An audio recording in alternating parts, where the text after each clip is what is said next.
What's going on, YouTube? It's your boy Borderock77. Coming back at you with another video. Um, I know today's Wednesday, and normally I would have my 60 frames no lag podcast. As you can see from the background, I'm in a hotel. I'm attending some business trip over the next month, and it's going to prevent me from hosting a podcast for the next couple of weeks. I'll probably, maybe, if the Wi-Fi is strong enough, I'll probably be on some other people's podcasts. But as far as this channel, uh, after April 14th, I should be back on track with my podcast. But in the meantime, I will upload some videos with the current news and opinion pieces and commentary, stuff like that. Uh, so right now, I want to talk about rumors of PS5 in 2018. So apparently, an article came out. Don't know the source so much, but supposedly Sony's planning to release a PlayStation 5 with 10 T flops of power in 2018. And that's so far the rumor that's circulating as a response to Scorpio. And that's pretty much the gist of it. I'm just going to give you my opinion on that situation. Uh, Obviously, not going to happen at all. It's not going to happen. You're not going to get a new console. We're not going to get a new PlayStation console in 2018. I know some of you's like, oh, it's possible. It could be done. This is the likelihood that happened. I would say Nintendo would make games on Xbox before Sony will release a PlayStation 5. You have to look at this logically. Everybody's Most of you are concerned about the response of Scorpio, and listen, Sony doesn't need to respond to Scorpio. It doesn't matter. Even if you look at the episode of Unlocked with Phil Spencer, he even says it himself that the Scorpio won't even be the primary console for the Xbox brand. Uh, the majority of console sales for the Xbox brand will be the Xbox One S, and he said himself he's proud of that.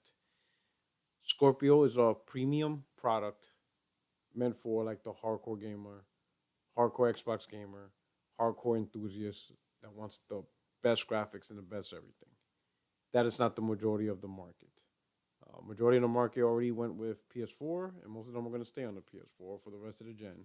And they'll probably look for a new console when an actual new generation of consoles come out. But no one's the majority is not looking forward to pay $500 just for better graphics. That's not it. Especially if it's the same games that they're already playing on the console.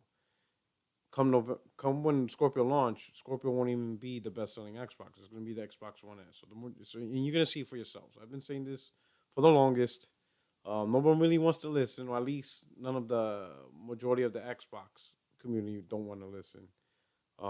Simply because it's against the narrative which they're trying to set.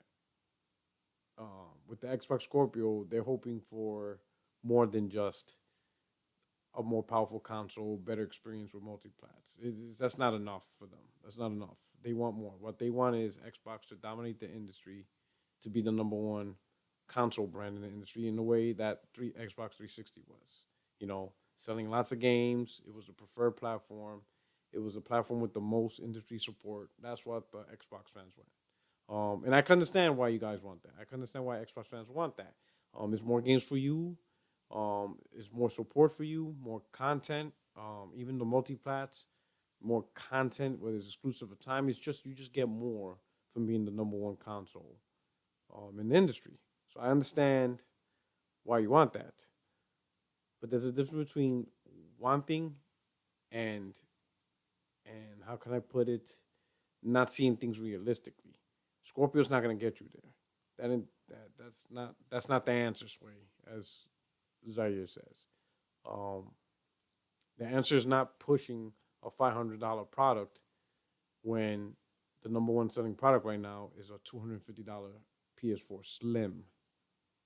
You know, a lot of you's like, oh, Scorpio's gonna shit on Pro, and it may very well be. I mean, it's gonna be more expensive than the Pro, and it came out a year later. So Scorpio better be more powerful than the Pro. I mean, it's coming out a year later, and it's gonna be more expensive. So that's pretty much, um, you could say that's pretty much the default. It's almost an expectation. Scorpio kind of has to be better. Unless you're Nintendo, you're not gonna come out with a weaker console a year later at a more expensive price. Uh, But again, the pro's not the number one seller in the industry. It would be one thing if the pro was the number one seller in the industry, then you have a point because then everybody's feeling for that power. But as you notice, more people buying Slim because they just want a console to play games on at an affordable price, and that's pretty much how everything's going to ride on here on out. The console with a good price, good graphics, with lots of games, you know. And Sony's been knocking out the park this year in 2017. You don't see much. Remember the talk about sparse? There's no games.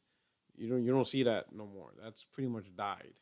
But what you do see is but you guys don't buy games now. Apparently it's buy games now. That's the new damage control. When over the last 3 years, Xbox been having those issues too, especially with your AAA's, and other games.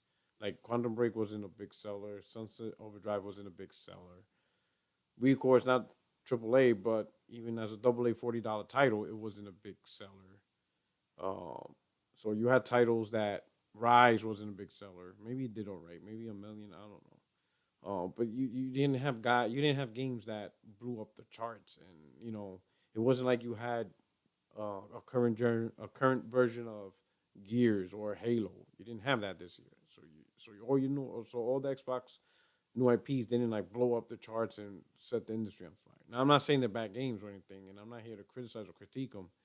I just find it funny that you know lots of exclusives coming out for various tastes and various genres, and they get shitted on because of sales.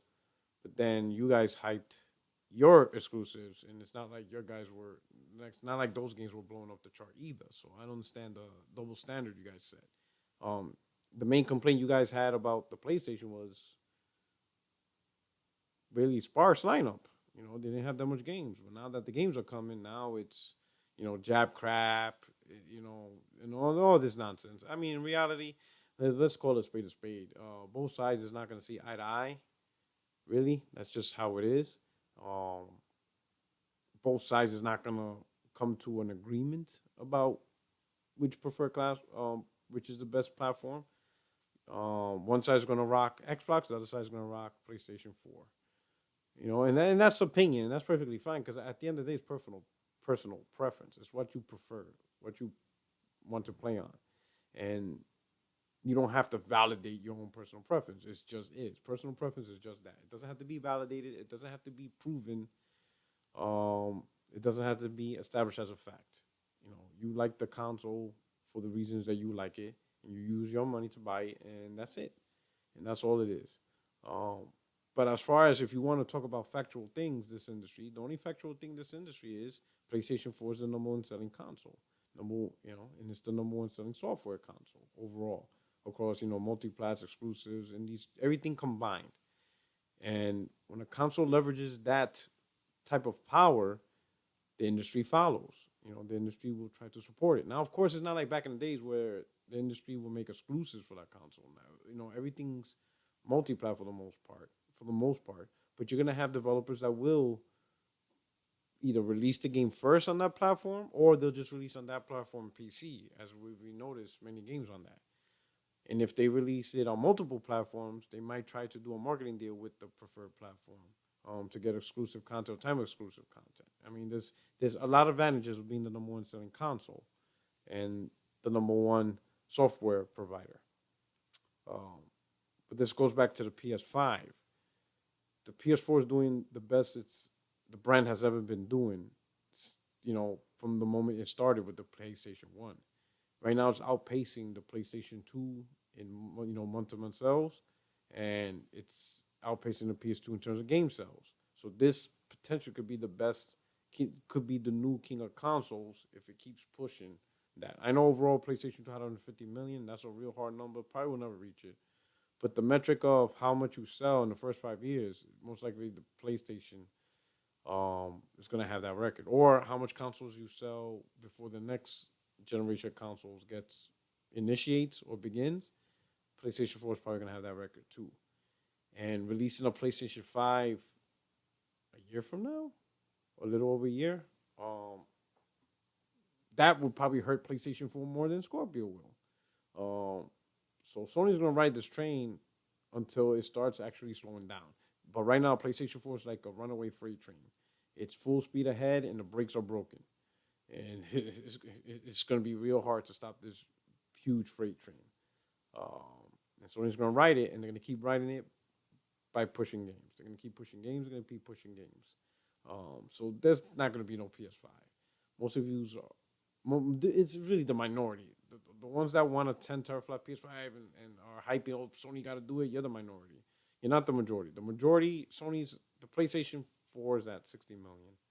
And it's not 60 million people who want power. And I know they show surveys and stuff like that, but everybody's going to see everything in November when this all pans out. So there's not going to be no PlayStation 5. That's kind of ridiculous. It's just Sony's going to be pushing the games. They're going to, hopefully they'll promote the Pro more. But I don't think Sony cares if you buy a Pro or a Slim, because either way, as long as you just buy a PlayStation, that's all that matters for them. Because you're going to buy the game on that ecosystem, regardless of what platform and stuff. As far as Scorpio, I want to touch on Scorpio expectations about the Scorpio. And I think the Xbox community you're gonna ruin it for yourself. Because again, you want the Scorpio to do something it's not meant to do. It's not meant to take over the industry. It's not meant to outsell the PlayStation brand. What it is just meant to invigorate the Xbox brand and give a choice to the consumers who want that extra, more powerful platform. But those consumers are niche. It's not going to be a huge runaway. It's not going to be huge. It's not going to overtake the Xbox One S. Again, Phil Spencer says it's a premium product for a specific crowd that knows about Scorpio. But if you guys are, how can I put it? If you guys have this expectation that now the industry is going to shift over to Xbox, it's done. There is no shifting. It's not going to shift to Xbox at this gen.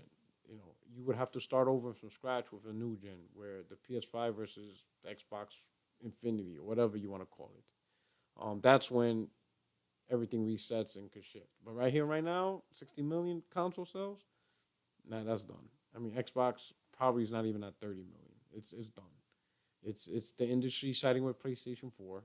Of course, they're going to support Microsoft platform. They're going to support that Xbox, of course. It's a good platform. A lot of gamers are on there.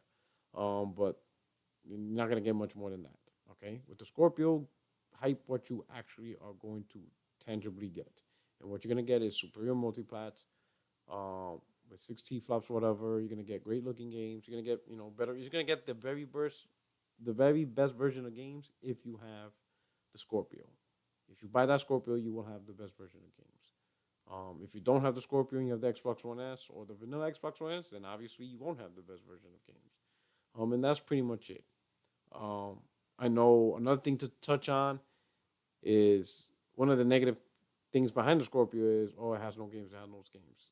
And I know that's annoying you guys in the Xbox community. It's just shit talking. I mean, it's really no different than what you guys did over the holidays, saying Xbox and PlayStation has no games to play over the holidays and stuff like that. It's just trash talking in the end. The Scorpio's going to be playing a lot of multiplats. And some of you will enjoy that. Some of you want to enjoy the best version of multiplats. And that's it. There's nothing wrong with that. If that's your preference, that's cool and stuff. But again, if you go beyond that, if you guys try to say that Scorpio's going to catch the world on fire and everybody's going to be all about it, you're going to be disappointed. I mean, unless the Scorpio's going to come out for $299, which leads supposedly rumors of Scorpio Price Week. I don't think they do that, because it's not like they write the price on paper. So where would it be leaked? Unless Phil is secretly telling people to say stuff to feel stuff out.